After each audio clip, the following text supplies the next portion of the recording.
Sabe o que acontece quando um discípulo brilhante questiona a obra-prima de seu mestre? Hoje a gente vai mergulhar na história fascinante de como a logoterapia de Viktor Frankl deu um passo adiante e evoluiu para a análise existencial pessoal de Alfred Lengel. É uma jornada sobre colaboração, sobre uma pergunta que mudou tudo e sobre uma separação muito respeitosa que acabou redefinindo a psicologia existencial. Bom, para entender essa história, a gente tem que começar pela base de tudo do Viktor Frankl, a ideia poderosíssima de que o ser humano é movido por uma vontade de sentido. Para ele, buscar um propósito, para que viver, não é só um desejo, é a grande força motriz da nossa existência. E aqui que entra a questão que provocou uma verdadeira revolução. Uma pergunta que não veio da filosofia, mas sim do dia a dia da clínica. E se a busca por sentido for o nosso destino, mas não necessariamente o nosso ponto de partida? Ok, então este é o nosso mapa para hoje.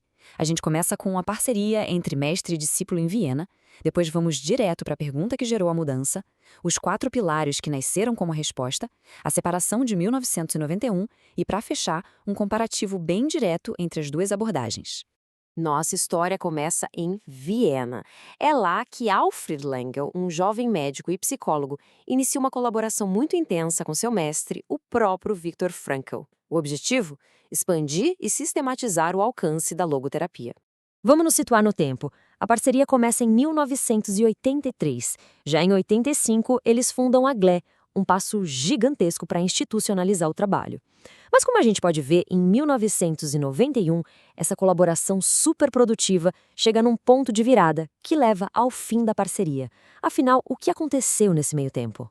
E o ponto de virada, é bom deixar claro, não foi um conflito pessoal, nada disso. Foi um problema clínico que o Lengler começou a notar com muita frequência nos seus pacientes. Um problema que a logoterapia clássica parecia não estar resolvendo por completo. Essa era a pergunta que ficava ecoando no consultório do Lengel. Ele atendia pessoas que, intelectualmente, sabiam o que daria sentido para a vida delas. Um projeto, um relacionamento, um valor, mas mesmo assim se sentiam paralisadas, incapazes de agir, de caminhar na direção daquele sentido.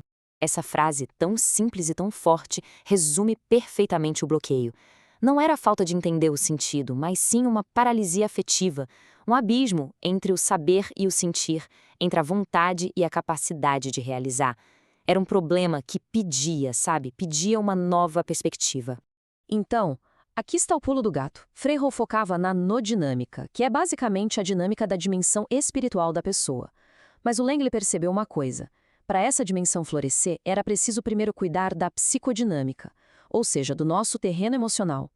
A pergunta dele passou a ser: o que uma pessoa precisa sentir, ter resolvido dentro de si, antes mesmo de conseguir buscar um sentido?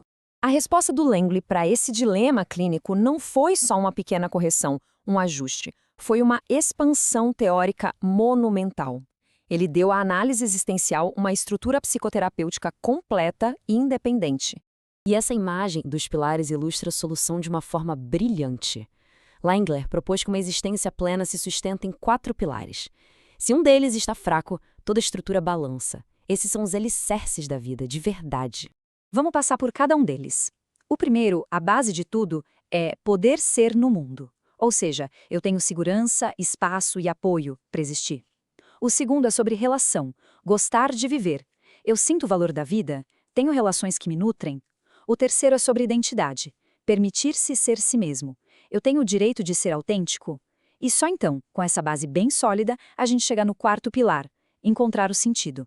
E aqui está a grande virada de chave. Para o Lengel, a busca por sentido de Frankl não é o ponto de partida, mas sim a chegada. É como se fosse uma construção. O sentido é o telhado, e a gente só consegue colocar o telhado depois que as 3 fundações existenciais estão firmes. Ninguém consegue construir uma casa pelo teto sem um alicerce sólido. Com essa expansão teórica toda, a divergência entre os dois pensadores se tornou meio que inevitável, né? Mas é fundamental entender que essa separação, em 1991, foi um ato de integridade intelectual dos dois lados, não foi uma briga. Esse relato, vindo direto do Lengel, é muito revelador. Frankl, já com 86 anos na época, reconheceu o valor do trabalho do seu colaborador, mas também percebeu que aquilo era um caminho diferente, um novo paradigma. A renúncia de Frankl à presidência honorária da GLE foi, na verdade, um reconhecimento dessa diferença. Então a cisão não foi um ponto final, mas sim um ponto de partida. Marcou o nascimento oficial da análise existencial pessoal como método psicoterapêutico completo que, apesar de ter a mesma raiz antropológica da logoterapia, agora tinha sua própria estrutura e metodologia. Certo. Então, na prática, como é que tudo isso se parece? Vamos colocar as duas abordagens lado a lado para a gente ver as diferenças com bastante clareza. Olha, esse quadro resume tudo de um jeito bem direto. Enquanto a logoterapia foca na vontade de sentido, a análise existencial busca o consentimento interno, ou seja, estar de acordo com cada uma das 4 motivações. O modelo do Frankl é tridimensional, o do Lang o quadridimensional. E aí o processo terapêutico muda, de ajudar a encontrar um sentido para ajudar a fundamentar a pessoa para que ela mesma possa realizar seu sentido. Isso é muito importante frisar. A análise existencial pessoal não é uma antilogoterapia. Muito pelo contrário, ela aprofunda e estrutura, oferecendo um mapa bem detalhado para a gente navegar por essas pré-condições da existência. Ela transforma a filosofia inspiradora de Frankl num método clínico, processual, sistemático e super abrangente. E a gente termina com essa reflexão. A grande contribuição de Langley foi nos mostrar que a busca por sentido não é um salto no escuro, é uma construção. E a análise existencial pessoal nos oferece as ferramentas e o projeto para construir esse caminho pilar por pilar, garantindo que, quando a gente chegar no nosso destino, tenhamos uma base sólida para viver plenamente o nosso sentido.